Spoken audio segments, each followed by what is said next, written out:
মধ্যরাতের স্টেশন, নিস্তব্ধতার ভিতর লুকিয়ে আছে অদৃশ্য কিছু, যেটা দেখার সাহস অনেকেরই হয় না। হঠাৎ কুয়াশা ভেদ করে এলো শেষ ট্রেন, অথচ প্ল্যাটফর্মে একজন মানুষও নেই। কেবিনটা পুরো অন্ধকার, একটা লাল আলো ছাড়া কিছুই দেখা যায় না, যেন কেউ শ্বাসরোধ করে তাকিয়ে আছে। জানালার কাছে নিজের মুখের বদলে দেখা গেল আরেকটা মুখ, ফাঁকা চোখ আর হিংস্র হাসি। অন্ধকারের ভিতর থেকে টিকটিক শব্দটা আরও কাছে আসছে। মনে হচ্ছে যেন কেউ হাঁটছে, কিন্তু দেখা যাচ্ছে না কেউই। ট্রেন থামলো এক পরিত্যক্ত স্টেশনে, যার নাম মৃতপুর, যেখানে নাকি কেউ একবার নামলে আর ফিরে যায় না।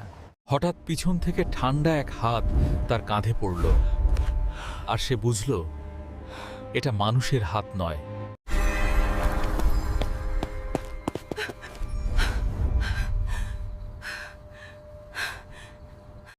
তুমি এত ভয় পাচ্ছ কেন? ট্রেনে আসার পথে হঠাৎ এক বোত এসে আমাকে ভয় দেখায়, তারপর আমি এখানে দৌড়ে দৌড়ে এসেছি। আপনি আমাকে বাঁচান।